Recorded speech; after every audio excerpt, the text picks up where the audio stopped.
जय Jivdani. Beauty with astrology की founder मैं कामिनी खन्ना आप सभी समझदार और प्यारे दर्शकों के साथ एक चर्चा का विषय लेकर आई। बहुत ही कॉमन है। हम सब परिवार में रहते हैं या किसी परिवार में जन्म लेते हैं, किसी समाज में रहते हैं और कई लोगों के साथ हमारी पटती नहीं। अब कई लोग पटती नहीं है तो चुप रहते हैं और कई लोग झगड़ पड़ते हैं।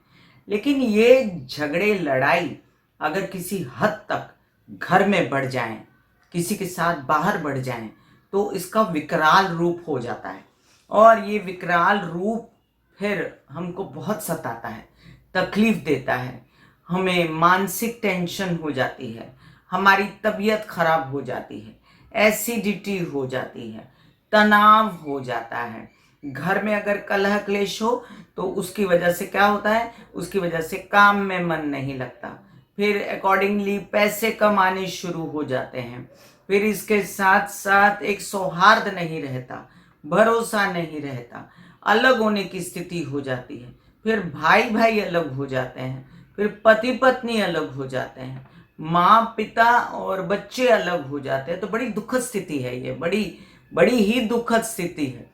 और मैं हमेशा सोचती हूँ ये सबके साथ होता है। ऐसा नहीं कि मेरे घर में नहीं, आपके घर में नहीं, सभी के घर में झगड़े लड़ाई होते हैं। थोड़े बहुत हों तो ठीक है, अगर ज़्यादा किसी एक्सटेंट तक पहुँच जाएं तो ये बहुत ही हानिकारक होते हैं।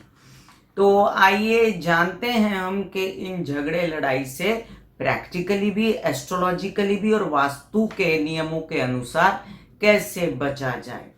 तो मैं लिख के लाई हूँ अपना ये विषय।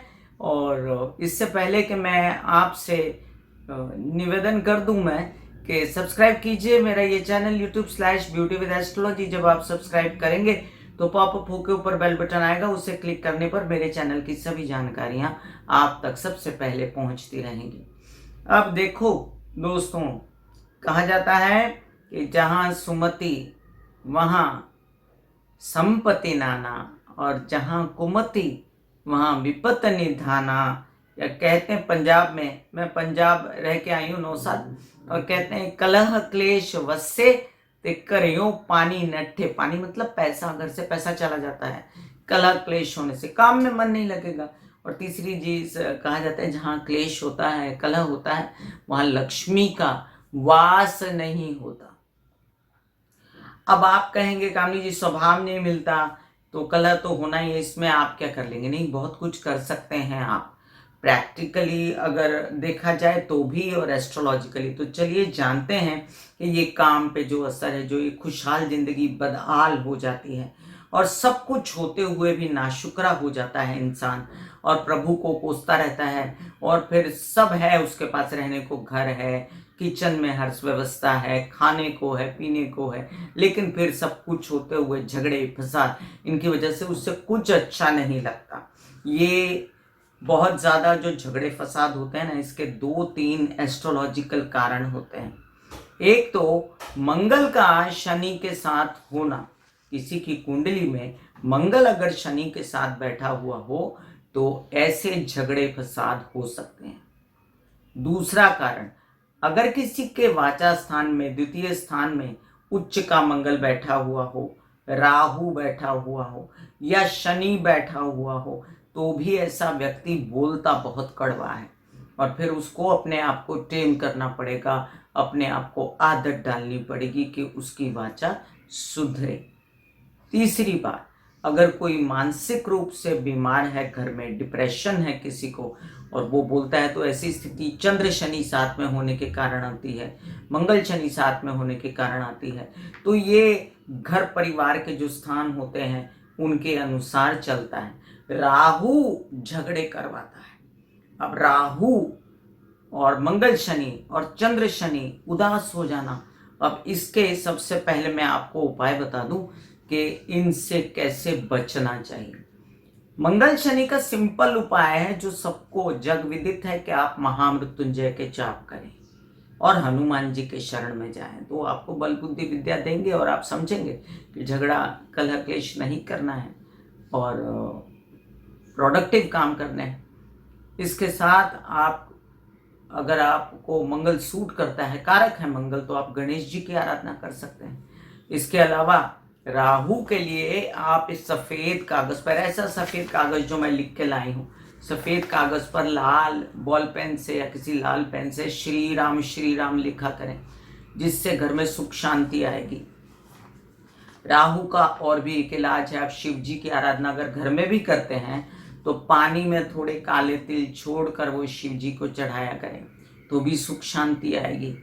इसके साथ साथ अब तीसरा चीज़ है चंद्र शनि, तो मैंने उसका वीडियो दिया है आपको। उदास होना और उसके बाद झगड़े होना, डिप्रेशन होना, मानसिक बीमारी होना, ये सब चंद्र शनि के कारण भी होता है। या गोचर में आ जाए मंगल में शनि या शनि में मंगल, या गोचर में आ जाए चंद्र में शनि, शनि में चंद्र, या गोचर में राहु की दशा आ जाए, या राहु की दशा आती भ्रमित हो जाता है इंसान, हट जाता है अपना जो मेन काम उससे और भलते व्यसनों में चला जाता है और फिर झगड़े फसाद बढ़ जाते हैं। ऐसे में उपाय अब मैंने आपको एस्ट्रोलॉजिकल बताया, एक और उपाय है ओम शांति, ये जाप किया करें।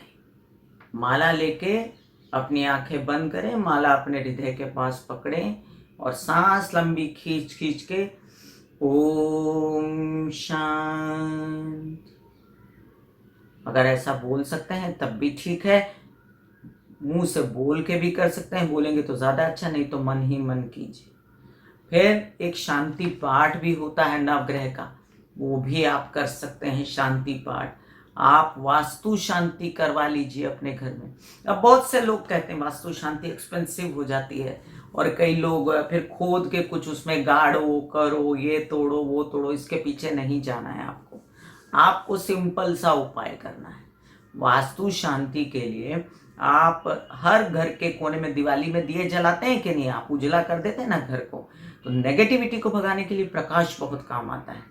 अगर आपके घर में सूरज आता है तो सारी बारियां खोल के रखा करिए, हवा पानी प्रकाश खूब आने दीजिए। और नहीं आता अगर, तो छोटे छोटे मिट्टी के दिए जलाकर और एक छोटे छोटे ग्लासों में पानी भरकर हर कमरे के एक कोने में रख दीजिए। उससे आपके घर में कलह क्लेश नहीं होगा, नकारात्मक ऊर्जा भाग जाएगी। इसके साथ आप दरवाजे पे और घर के चारों तरफ, जैसे आपकी बालकनियां हो या जहां भी स्पेस आपको लगे, वहां तुलसी के पौधे लगाइए। उससे आपके घर में नकारात्मक ऊर्जा का प्रवेश रुक जाएगा। अब मैं लिखकर लाई हूँ, इतने सारे उपाय थे कि मैंने कहा भूल ना जाऊं मैं। अब ये सब होते हुए भी अगर फिर भी क्रोध पे कंट्रोल नहीं हो रहा है, अब ये क्रोध किस कारण होता है, पैसे के कारण झगड़े होते हैं, जमीन जायदाद के कारण होते हैं, स्त्रियों के स्वभाव आपस में नहीं मिलते, या कई पुरुषों के स्वभाव नहीं मिलते, या एक दूसरे से ना पटने के कारण। तो ये सब जो चीज़ें हैं, इसमें एक काम बहुत काम आता है, वो घर में अखंड दिया जलाएं। अब आप कहेंगे अखंड दिया जलाओ, बाती सूख जाती है, नीचे से कम हो जाती है, तो जब एक अखंड दिया जल रहा होता है तो दूसरा दिया जला के उसको शांत कर देना चाहिए। तो 2 दिए होने चाहिए आपके पास, तो घर में अखंड दिया जलते रहना चाहिए आपके घर। बुझ जाए तो घबराइए नहीं, लेकिन फिर से जला दीजिए, दिया जलता हुआ रखें। अब दरवाजे पे भी दिया जलाते हैं आप रोज, सफाई रखें घर में और दरवाजे पे दिया जलाएं। कहते हैं सफाई रखने से लक्ष्मी माँ को बहुत अच्छा लगता है। एक और इसका उपाय है कि नॉर्थ में राधा कृष्ण का फोटो लगा दें, और या तो नॉर्थ ईस्ट में आप अपनी पूजा स्थल में राधा कृष्ण की पूजा करें। प्रेम का ये प्रतीक है राधा कृष्ण, और आपके घर में प्रेम रहे, सौहार्द रहे, इसलिए राधा कृष्ण को आप तस्वीर उनकी लगाएं या उनकी मूर्ति रखें और उसको पूजा करते हैं। अब इसके प्रैक्टिकल उपाय भी समझें। प्रैक्टिकल उपाय ये हैं कि पानी ज़्यादा पिएं। इससे 2-3 चीज़ों का उपाय होता है एस्ट्रोलॉजिकल। एक तो आपको जो चंद्र का शनि के साथ होना या गोचर में आना उदासी देता है ना, जब, तो बहुत सारा पानी पीने से चंद्र का बॉडी में मेंटेन हो जाता है, उदासी दूर होती है, मेंटल लेवल ठीक होता है आपका और मन खुश होता है। और इसके बदले एक और चीज़ है, वो है योग। अब आप कहेंगे योग तो बहुत लोग सिखाते हैं और कई लोगों ने सिखा और सिखाए जा रहे हैं, इसको कॉमन मत समझिए। योग जब हम कोई एक्सरसाइज करते हैं तो ऐसे ऐसे ऐसे ऐसे समझिए, एक एग्जांपल दे रही हूँ, ऐसे हमने किया, बट जब योग करते हैं हम तो बड़ी धीरे से उठाएंगे, सांस खींचेंगे और उसको होल्ड करेंगे, फिर उसको बड़ी धीरे से नीचे रखेंगे, फिर वेट करेंगे, फिर हम उठाएंगे। तो उससे क्या होता है समझिए, पेशेंस आता है आपके माइंड में। घबराहट, एंजाइटी झगड़े फसाद का मुख्य कारण है। तो आपको योग सीखना है। मेडिटेशन मैंने आपको सिखाया, बोला ओम शांति के जाप करिए, नहीं तो सांस खींच के ओम ऐसा बोला कीजिए, उससे मन शांत होगा, आपकी मन की भ्रांतियां शांत होंगी। उतर जाइए अपनी शरीर के भीतर, उतर जाइए अपनी बुद्धि में, उतर जाइए लोगों के मनों में और उनको भी मंगल मैत्री भेजिए। विपासना में इगतपुरी में जो विपासना सिखाते हैं उसमें मंगल मैत्री भेजी जाती है।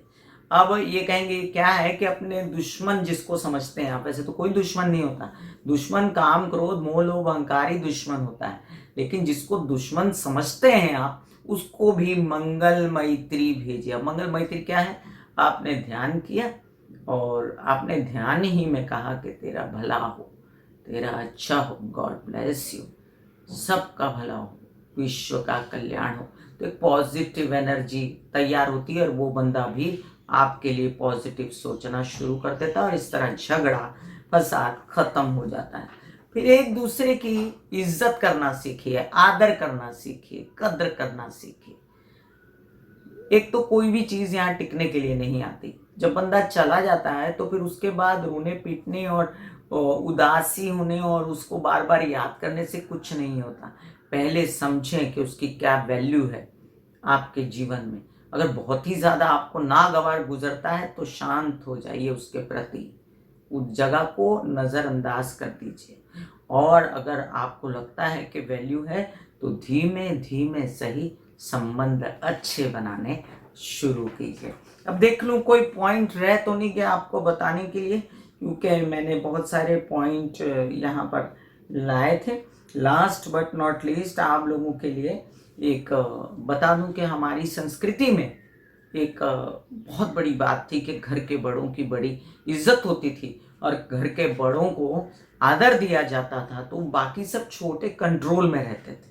अब क्या हो गया है, घर के बड़ों का आदर नहीं है तो छोटे कंट्रोल में कैसे रहेंगे और उद्दंड हो गए बच्चे। तो ये जो उद्दंड हुए उसी वजह से झगड़े फसाद बढ़े।